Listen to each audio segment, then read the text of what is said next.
Hey everybody, welcome back to my channel. My name is Amy and this is a channel about crafting, mostly cross stitch.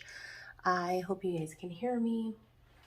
I decided that I was going to take this morning to do another stitch with me with you guys. I've really been enjoying stitching this. I'm not going to show you guys the picture here, but I'll put up a picture on the screen of what I'm working on. This is the Harry Potter book covers version from Fox and Teacup Designs. The last time that I checked, this chart is no longer available. I hope that this angle works because I'm going to be upset if it doesn't, because I want to break this into two videos, one for Patreon and one for the regular channel, but and I hope I'm not hitting the camera at all. But yeah, last time I checked, this chart isn't available anymore. I don't know why. I haven't bothered to email her and ask. I think I might, because I'm probably still going to continue to show it on here. And yeah, she does have the UK version available, which if you're a true Harry Potter fan, you'll probably want to stitch both anyway. At least that's how I am. I kind of want to stitch both. But I don't know. We'll see. So how's everybody today? Today's Friday, April 8th. I don't know when this video is going to go up, but probably Saturday the 9th. I've been trying to post every other day. There's times where my videos are back to back, just because I don't include my floss tubes in that, and I've just been trying to kind of have content enough for every other day. We might get some interruptions. I'll do my best to try to figure that out, but yeah, sometimes my kids come down. I don't know. I want to thank you guys for your positive feedback in my video, my most recent floss tube. A lot of you guys have reached out to me asking questions. I'm sorry if my arm's going to be in the way. I got to cross up my chart. Asking questions, asking how you guys can help in any way. I need a different marker. Regarding like my situation, because I said that I wasn't gonna have my job anymore, which is true. So they decided to let me go. Not because of like anything that I did, but I was a contract worker. And so what that means is, you know, I was a salaried contract employee. So you sign up to do a contract for a certain period of time. And then after that, you know, you're not guaranteed work. That's kind of how some of the positions work where I was at. I worked for the public education department, and I was very lucky to get accepted for the position that I did have for the past year. However, it was a position that they created because of COVID. And now, you know, that everybody, not everybody, but now that a lot of people are vaccinated and, you know, everybody's trying to do their due diligence in, you know, keeping the community safe, they don't feel a need to renew a lot of the work that I was doing when I first started. So when I first started, there was so much work, like I couldn't get it all done in a day. So like I'm slotted to work 8 hours a day, and I was supposed to clock out at 5 p.m. because yes, I still had to clock my hours with a 1 hour lunch break. And I was finding myself working through my lunch break without even realizing it. Oftentimes I find myself working 2, 6, 7 o'clock in the evening without realizing it. You know, and I do have kids, and that's kind of what would keep me on track for the most part, because they'd be like, Mom, aren't you going to make dinner? And then I look at the clock and it'd be so late. But a lot of the things that they've done with all of the changes regarding, you know, the virus and things like that, we've changed the way we do things, and it no longer requires my a whole separate position to do what I was doing, in other words. And so it kind of like, it sucks for me, but you know, I knew when I started that job that the work that I was doing was not going to continue forever, because it was kind of one of those like in the moment type of situations where they're figuring it out as they go, as of much of what happened during, you know, the pandemic, which is fine. But you know, it is what it is. You have to take it as it comes at the same time. And so I was just really holding out hope that they would find another place for me. But you know, it's a small-ish company. It's contracted through oh no, what did I do? Did I mess up? No. It's contracted through, I'm using a paper chart, so that's why I have to take these breaks to cross off what I'm doing. It's contract, I don't like this marker either. It's contracted through the public education department, and you know, you get different employees to do different things, and that's just how it worked, you know. And so the job that I had was I got it because it was essentially, you know, somebody who knows somebody type of situation. And I was very grateful for it because it's an amazing paying job, and I got medical, dental, and vision, which I need because I have 3 children, you know, and it was great. And I'm thankful for the opportunity to be able to do what I do, because it does look good on my resume. And it's crazy. I'm finding that there's no shortage of open positions, but for some reason I'm having a hard time finding a job. I don't know why. I don't know. I've been looking for, now marks about 5 weeks that I've been looking for a job. You know, I've applied for, in the past 2 weeks alone, because I use an online job search, and it keeps a record of all the jobs that you've applied for and everything. And I've applied for about 20 jobs in the past 14 days, because it keeps a record of the past 14 days applications. And 5 of them I was passed over, which is fine. Some of the jobs that I'm applying for are a little over my experience, but you just never know when you can get your foot in the door, you know. I have the right mix of qualifications that would make it to where I'm still technically qualified for the job. I just don't have firsthand experience with the job, and that's what kind of makes it hard. I did get offered a job here locally in the town that I live in, that I did turn down because it was seriously a quarter of the pay of what I'm getting paid now. Like, it wouldn't even pay my rent.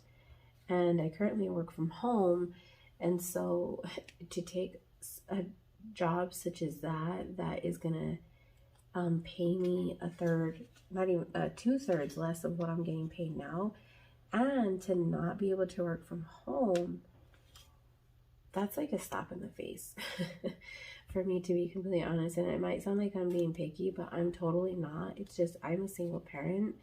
I don't have help with my children. I don't have somebody watching them on the weekends. I don't have that extra set of hands like most people do.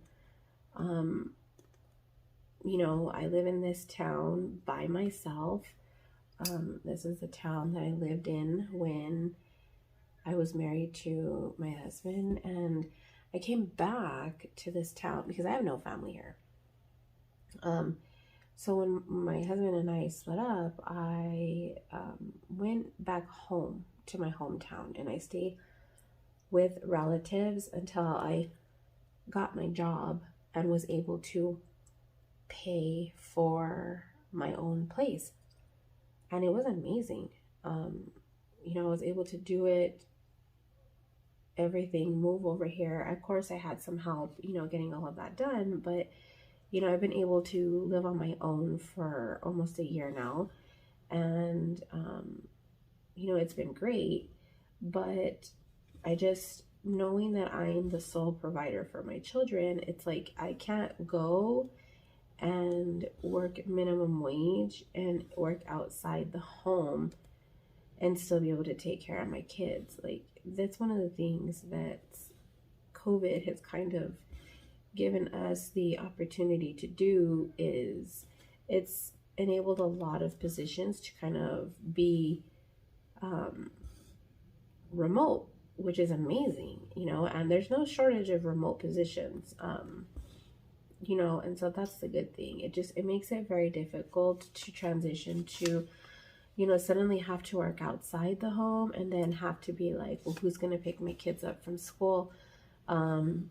Because, I'm working 9 to 5. I can take them to school in the morning, but who's going to pick them up? They can't ride the bus because I live outside of their school district, because I couldn't find a house that was in their school district because of where we were living before. I couldn't afford it, and so it's a lot of things to consider. Because I live so far away from all of my family, I have been considering moving closer to my family. So as it stands, I'm about 3.5, 4 hours away from my mom. And I say that because it really depends on the time of day that I leave and how many stops we make. If I go by myself, there's minimal traffic. I can get there in 3 hours. If I take the kids, it can take upwards of 4 hours, because we have to stop, and, they want to eat and all of these other things. And, I guess I closed in those stitches and didn't mark it.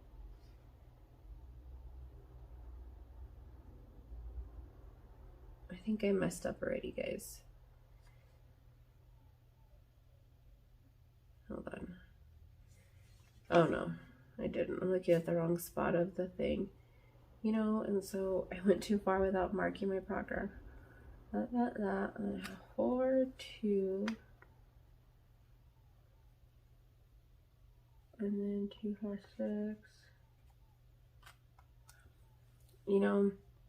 and it's very difficult, and then with the rising cost of gas prices, that has really done me in.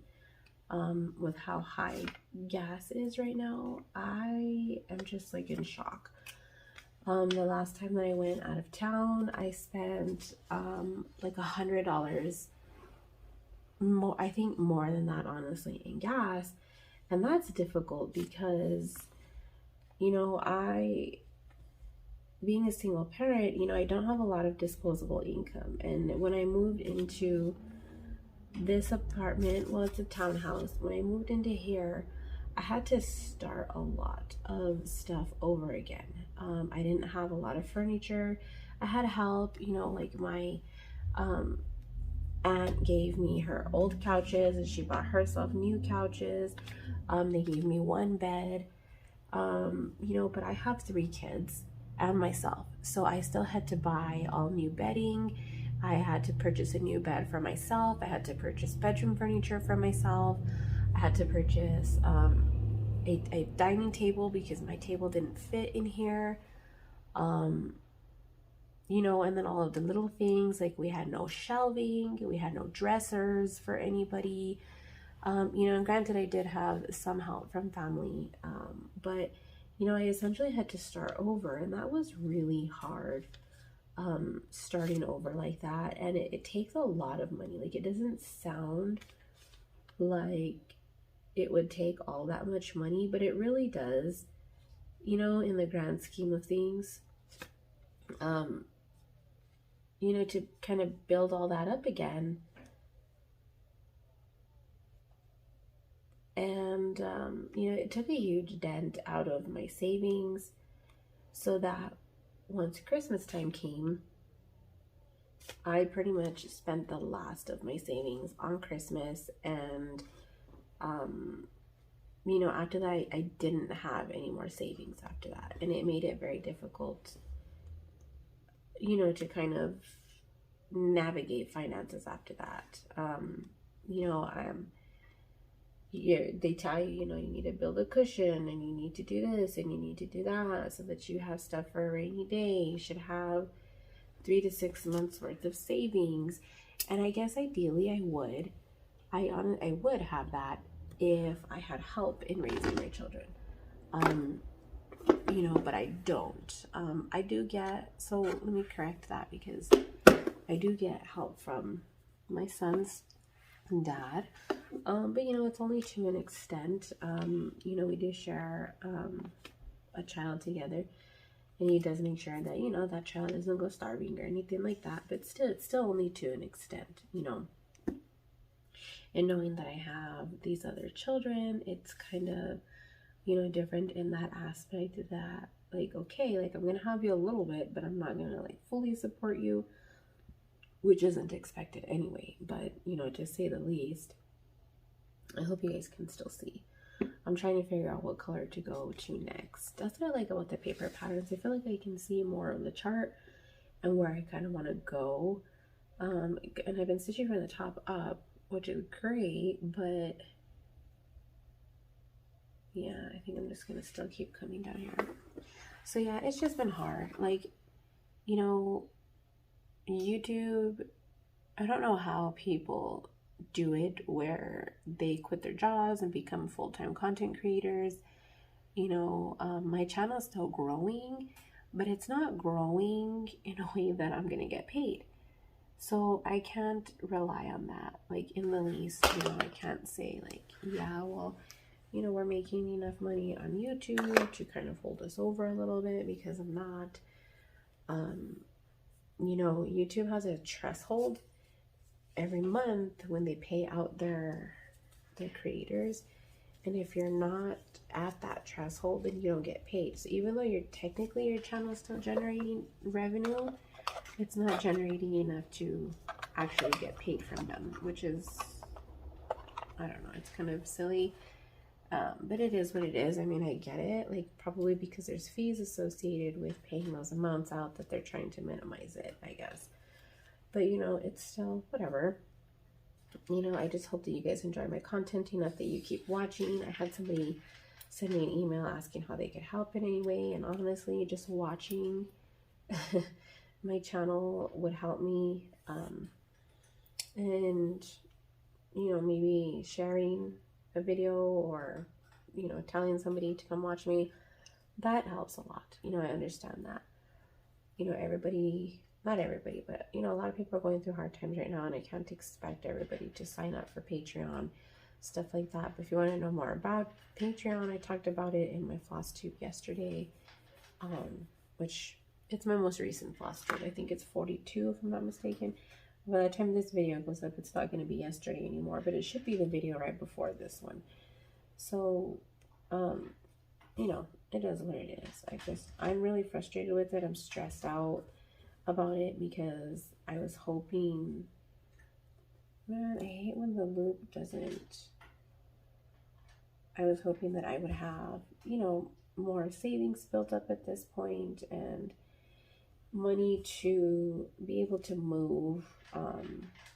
You know, given that I was working remote, my position was for a remote position. I could work from anywhere. I had no issues. Like, if I wanted to travel on some of the kids' vacation time from school, and you know, I didn't have to worry about that. I could just work where I went. So I was often working at my mom's house, you know, things like that. And it's amazing. You know, it was amazing.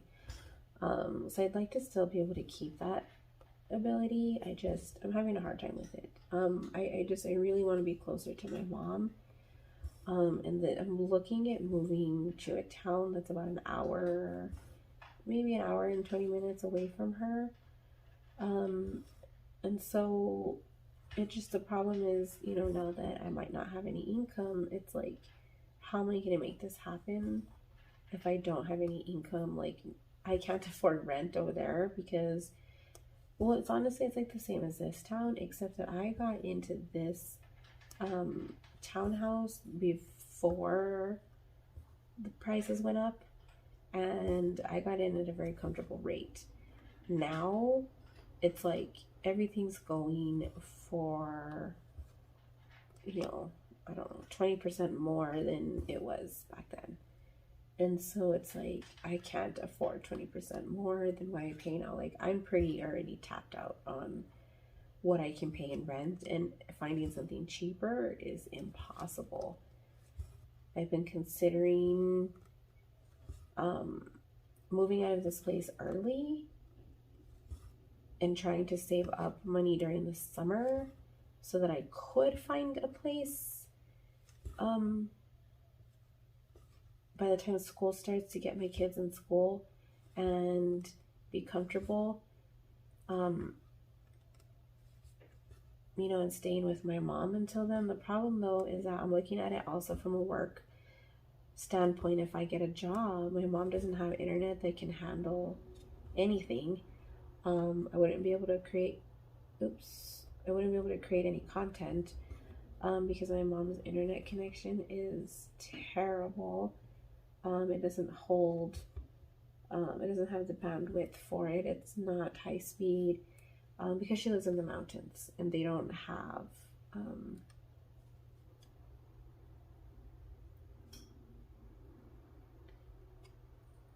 okay, went too far down here. Because she lives in the mountains, they don't have high-speed internet out there. And so it's like, am I even going to be able to handle working if I go stay with my mom for a few months to save money? I don't know. It is what it is. I'm so frustrated with it. Like, I just don't know what to do about it. And I'm just trying not to stress out about it too much in a way that I get myself sick, or, you know, like, because we don't need undue stress as it is. And you know, trying to still be happy and healthy, you know, because I still have children to worry about. You know, I don't need to be off in a bad way. You know, my kids still need that rock solid support, especially because I'm the only person that's able to give it to them. You know, I can't rely on somebody else to do that for my children, you know. So I don't know, it's a hard situation to kind of figure out and kind of go through. And I know that I'm not the only person in the world who's had to kind of navigate this, you know. I'm just thankful that I do have family that I know that I could lean on a little bit, but in a way it's still not like perfect. Nothing is, but it's not the ideal situation. You know, it just is what it is. I don't know. I hope that answered the question. I don't know if it did or not. But anyway, I didn't want to make this video depressing or whatever. Some of these flosses I'm having a very hard time threading. I don't know how. So I've been watching a lot of like Stitch With Me full coverage type videos where there's very minimal talking and they're stitching the whole time, and I'm noticing that when they pick up their threads, they seriously just freaking pop the needle on and start stitching. Like, how in the goddamn world do you fucking do that? I don't know how to do that. I have tried and it doesn't work. I cannot get my threads to just go onto my needle like that. Like, they fold it over and then they just slip it through the eye. And I've tried, and it sometimes works and it sometimes doesn't. And honestly, it takes longer than to just lick the damn thing and put it in, except that I understand that when you're doing full coverage like this, your threads might not be long enough to bring them all the way up to your mouth when you're doing it, especially when you're doing a Stitch With Me. You don't want your head constantly going in the frame every whatever. And I know a lot of people have like an adverse situation to licking threads. I personally don't give a shit what you do with your threads, but you know, it is what it is. I should say, you know, by the time my threads have made it to my stash and they're being used, whatever germs may have been on them at the store should be dead. You know, it is what it is. People have been licking threads for I don't know how many years and nobody's died from it. So, and that we know of anyway, who knows. But anyway, not to talk about that. But I hope you guys can see properly. I hope this is a better angle for you guys and it works. I wanted to get like more of like a behind view, but the only way to do that I think is to put the camera behind me. And I'm not sure. I mean, I guess it could work if I did that. I haven't tried it yet because of my chair, the way that it is. I guess I could. I'd have to see. But I feel like where you're at right now is also a good thing. It's just you're just not directly above me.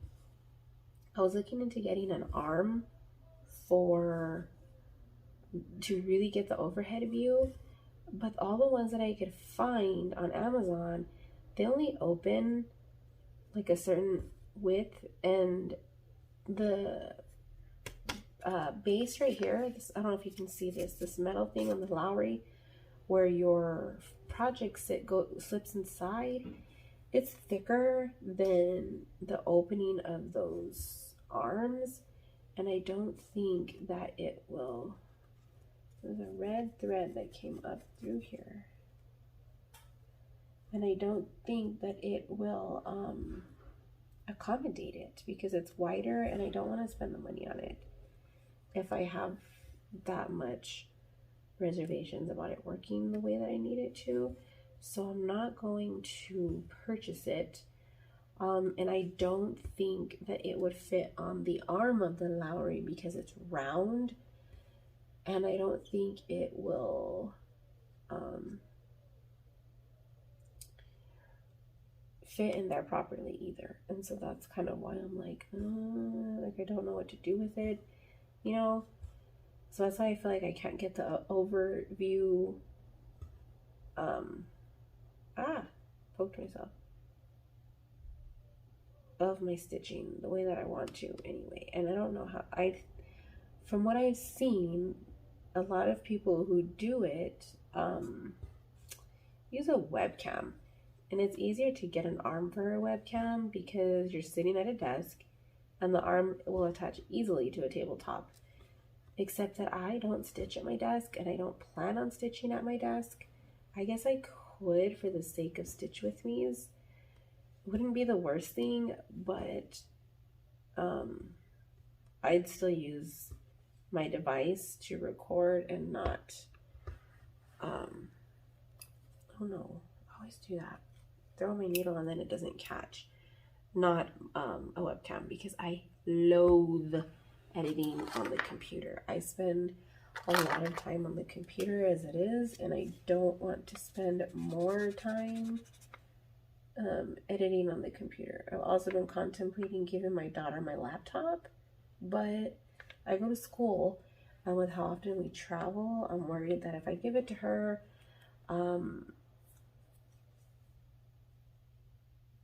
I won't have, I'm just making sure my stitches are right. I won't have anything to do my homework on in the event that I can't purchase myself a new one with enough time, you know, before I need it, in other words, which would be August, because I'm taking the summer off. I don't know, I might even take off next semester, because that would technically be the time that I would take off would be a semester. They don't really count the summertime. I don't know. It's just like a weird thing. Let's see, what is the dot?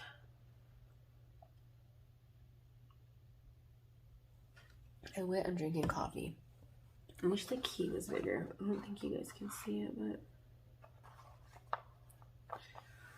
So I have some bobbins, and then I have some threads on here, which this is how I prefer to do my threads anyway. The dot. I double check all the time what color I'm pulling because I don't want to have to redo this. This is my favorite, sorry if I'm in the way. This is currently my favorite way to stitch I've really been enjoying working on this project since I started it, first of all. And something about stitching 28 count 2 over 2 full coverage is just really appealing to me. I wish I could stitch all my full coverages on this. However, I don't want them to be that big, which is why I've opted to do them on a higher count fabric, because I don't know how some of these people are doing heaven and earth like on 14 and 16 and 18 count Aida, like full size heaven and earth on Aida, because I can't find the hole. I can't fathom the size of the project. There's somebody I watch, oh, her channel name is not coming to me, that was doing a heaven and earth. I can't remember, maybe it's not a heaven and earth, I can't remember. It might be like an artistry chart or something, but she's doing it on 18 count Aida, and it is freaking ginormous. I can't. But I will say I have been considering doing some of my minis on 18 count that I already have kitted with 28 count. So I'm gonna see what the size is gonna be, and if it's gonna be like too terrible to do them on 18 count. We'll see. I'm just really enjoying this stitch for some reason. Maybe it's the project, I don't know, but I'm really enjoying it. This is the piece that I have the most work done as far as full coverage goes. This is the one that I've had the most progress on as well, so that's kind of neat too. And I'm loving the transition of it, like how it's coming together. It's hard to see like what you're actually stitching, but then when you take a step back and you kind of look at the photo of the stitching, like the cover photo is or like the mock-up or whatever, it looks amazing. Like I just can't with it. So like this is the back of a broomstick, and last night I was noticing like I couldn't figure out like part of what I was stitching. So this is a pillar, but this right here that I'm working on is actually the back of Harry's shirt in book 2, where he's standing there, and then this is his shoe from where he's riding the broom. It's hard to see like right here, but it is, and it's coming together so cool, and I'm just excited to see. So there's gonna be a face popping up right here somewhere, the back of this, yeah, right here somewhere there's gonna be a face. So I'm coming into that part, and I'm very curious to see how that is going to turn out. I don't know why, but I'm very, very excited to see it. Oops, I had a thread come up where I pin stitched that. So the way that I do my full coverage is loop start and pin stitch. For the most part, I pin stitch all my endings, no matter how I'm stitching, but I will say I don't always loop start if, like, say I'm working with a short thread. Why is there 2 right here? Did I mess up already? Oh no, I didn't mark one off.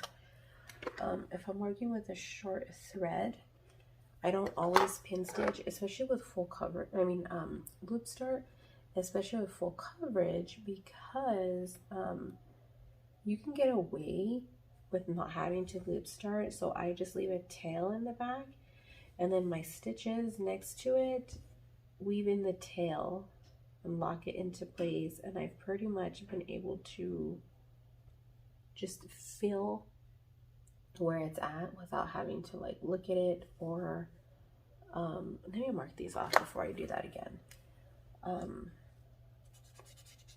And then I know that it's anchored into place and I don't have to worry about it.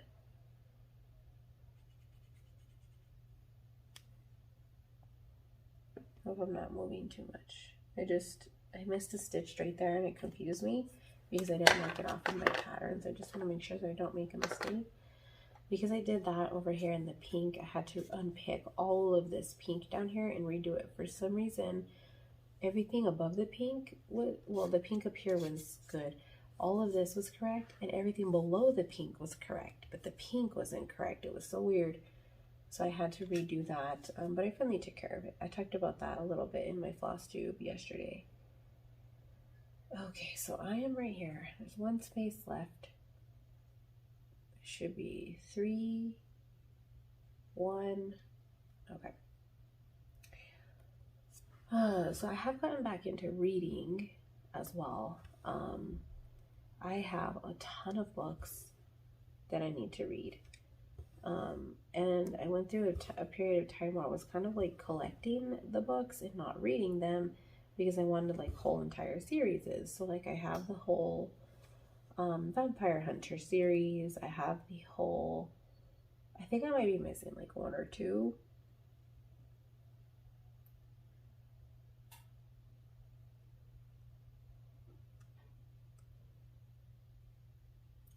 See, I need to mark these again because I don't. That's the thing about stitching it this way, is I feel like I'm a little bit slower stitching this way, but that's okay. So yeah, like I have the whole Vampire Hunter series. I have a huge chunk of the Laurel K. Hamilton Vampire. Did I say Vampire Hunter? Vampire Hunter series. The other one is Vampire Academy. Did I mix those up? So the Laurel K. Hamilton Vampire Hunter series it's a Nita Blake series. It's a freaking amazing. So I read them a long time ago. Not all of them, because she's written like another 10 books since I read it the first time. But I probably read like the first 3 or 4 and then completely like lost track of the series. And then a couple of years ago, I decided, like, you know what? I'm going to read this whole entire series again. Let's get back into it. And so I started collecting the books slowly over, I can't come up in this stitch, slowly over time. And what I do is we have a really amazing thrift store in town. There's a couple of them actually, that have a huge book collection. One of them is an actual bookstore, and one of them is a regular thrift store. But they both have amazing collections of books, and I would go there like once a month and kind of dig through the section that I needed to find the books. And I've been able to get most of the series that way by purchasing the books for like $3 or $4 versus buying them on Amazon.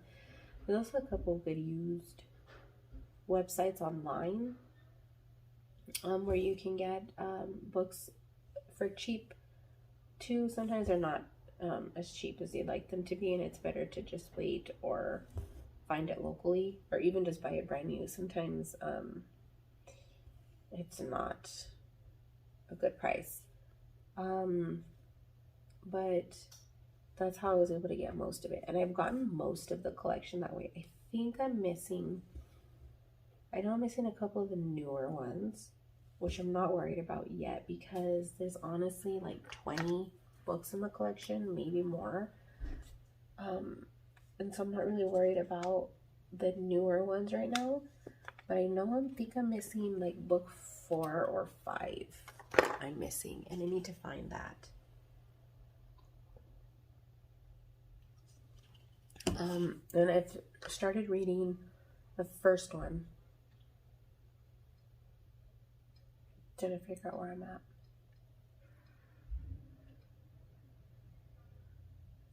I've started reading the first one, and I stopped for whatever reason, and it's still sitting on my nightstand. I just haven't picked it back up again, and I know where I'm at, and I remember where I'm at in it, but I'm just glad that I did it during the first book and not during any of the rest of the series, because then I'd feel obligated to like restart the whole thing. Because this would be my second time reading the first couple of books over again. Maybe I'll put a picture up if you guys are actually watching and not just listening, of what that series looks like. But yeah, it's very adult. It's not a young adult book at all. It's a very rated R. Um, you know, so if you're not into that, I mean, it's not like 50 Shades, but it has some things, okay?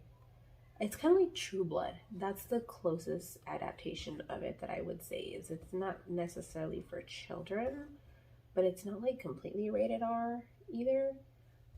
That's the best depiction of it. But I think, I don't know when the Anita Blake books first started. They are so good, and I don't know if they came out before True Blood or not. I think they did come out before True Blood, to be completely honest. Because she's been writing, Laurel K. Hamilton. She's been writing for some time. But anyway, I'm just rambling. I don't know how long I've been stitching for. I might wrap this one up so that I could record the second one. I'm gonna need a refill on my coffee. I also travel. If you guys haven't noticed, I'm kind of going all over the place here. That's just how I stitch. I like to travel because I don't like wasting my threads, and when I'm stitching off the paper pattern like this, I don't park because it's harder to mark my parked threads this way.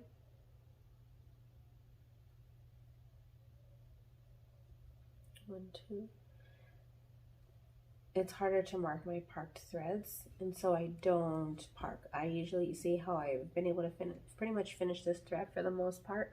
That's how I've been doing it, because I don't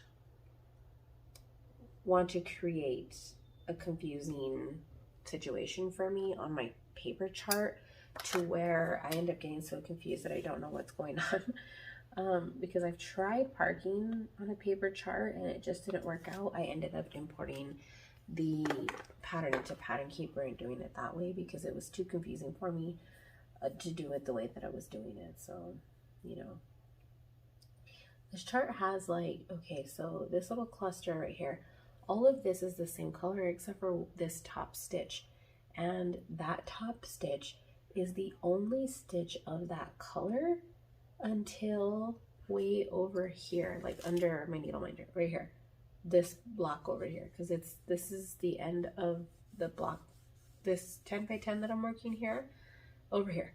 So you're coming from here to over here, and it's not even a bunch of stitches. There's 3, 4, 5, 6, there's 7 more of that color in this 100 block square, because these are 10 by 10 blocks.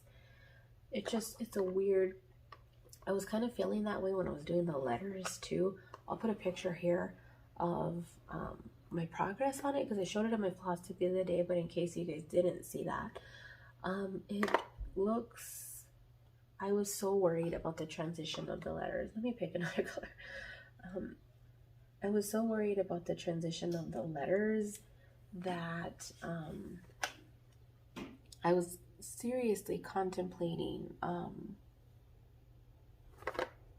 doing away with some of the color scheme of how it was charted around the letters because it was so confetti, and I was like, why is this color here?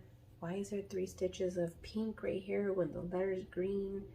But honestly, it made sense. After it was complete, I was pretty proud of myself for sticking to it and not trying to change it because it looked good.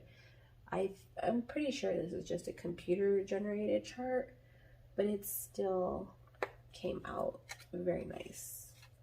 And I'm enjoying this stitch. I'm enjoying this stitch so much. Okay, so the problem I'm having is that this is a different 10 by 10 block than this right here. And I'm wondering if I should start pulling in this 10 by 10 block or if I should just keep going up. Because I'm going to have to end this before I get to where I like finish all of the stitches. Let me, yeah, I'm going to just continue in this 10 by 10. So 3, these 3 is 1 right here, and then 1 and 1. This is the 10 by 10 right here. the 2, so we're going to start right here. Yeah, sometimes it can get a little confusing when you're looking at it and you're trying to figure out like where you started, especially on the paper chart, because you don't see the same color transition as like on Pattern Keeper. I don't even know if this chart is compatible with Pattern Keeper, but I do know you know, it can just be a little bit harder when you're working Pattern Keeper and you're when you're putting in the stitches. That stitch turns to the color that you're stitching with, or the color that it's supposed to be, and so it can be easier to find your position. You can be like, oh well, that's a brown stitch, not a blue stitch, so I know that I'm a row off, or whatever the case is. You know, it can make it a little bit easier to figure out your placement as far as that's concerned, you know, but it is what it is. I really enjoy stitching off the paper pattern. There's just something about it. I have, I get headaches too, device stitching. It's, you know, and if I can get away with doing a paper pattern, I will. There's a couple of charts that I've started, on Pattern Keeper that I'm thinking of doing a paper chart for. Some of my minis. I've been wanting to pull out Mini Heaven's Window from Andy Russell, Charted by Heaven and Earth. And I've been contemplating restarting that on like this 28 count 2/2, but I need to take some measurements and see where I'm at and go from there. Then I will decide and see. I also have Mini Amanda and Axel. That one is so stinking cute. That one, I'm also gonna see if I can do 28 count 2/2. I don't know, honestly. I don't want to change like every project, because I kitted them all up the way that I kitted them up. You know, and at the time I was obsessed with tent stitch, and then now that I have so many projects in tent stitch, I'm kind of like over it, and I want to switch it up. So like this one's 28 count 2/2, and so I'm gonna keep obviously the ones that I've already started tent, but the ones that I haven't started yet, like Mini Amanda and Axel, these are all Heaven and Earth designs that I'm talking about, by the way. I'm considering swapping the fabric out and then switching it to tent. I mean 2/2, because I'm just really enjoying the stitch. I might look at that right now here in a bit and see. I've finally gotten to a point where most of my projects are all kitted. I don't want to say most, but a good chunk of my whips, no, not even my whips, all the projects that I want to start or had intentions of starting anytime between now and the past like 2.5 years since I started cross stitching are all just about 100% kitted up and ready to start. So I did have to remove a few things like Bella Filipina's Bellatrix. I did remove that from my stash because I'm going to come into this 10x10 to finish that thread. Because I wasn't going to be able to finish kitting her up. I had her partially kitted with some of the DMC, but not all of the DMC, and then I noticed that she needed a lot of beads still, and some other, I think, if I'm not mistaken, several colors of Krynic. It was a lot of beads. I do know that. That was probably, I don't know, it was a good deal. And I'm in a place where, because I don't have a job, I'm still working right now. I should clear that up, but I'm only going to be getting paid for another month, and then that's it. But I'm at a place where I really don't want to spend any money kitting anything up anymore. Like, I want to stitch what I have, and I have plenty to stitch. I have 1, 2, 3, 4, 5, 6, 7 8, 9, 10, 11. I have at least just 12 projects right here. There might be 13. I can't tell if that's just a chart to another pack or if that's an actual another pattern, but at least I have 12 projects just right here where I'm sitting. So I have this that I'm working on, and behind my Lowry over there, I have a rope bin that I got from Target, and then underneath it is like an ottoman that has storage space. So the lid it's like an ottoman, but it has a lid, and then you can store stuff inside of it, and that is filled with projects too.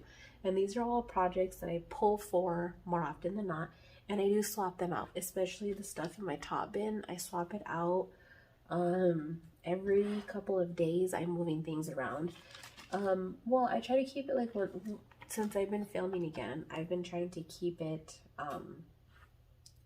what I'm stitching currently stays in that bin. And so after my Flosstube, if I feel like I'm not going to pull that project out, or if there's something else that I want to give attention to for that next week, then I'll put that project back in my shelves, my cube shelves, and I will put whatever in the bin that I'm hoping to work on that week, if that makes sense. Let's see. All right, you guys, I think I'm gonna wrap up this one. I'm gonna check 9:34 if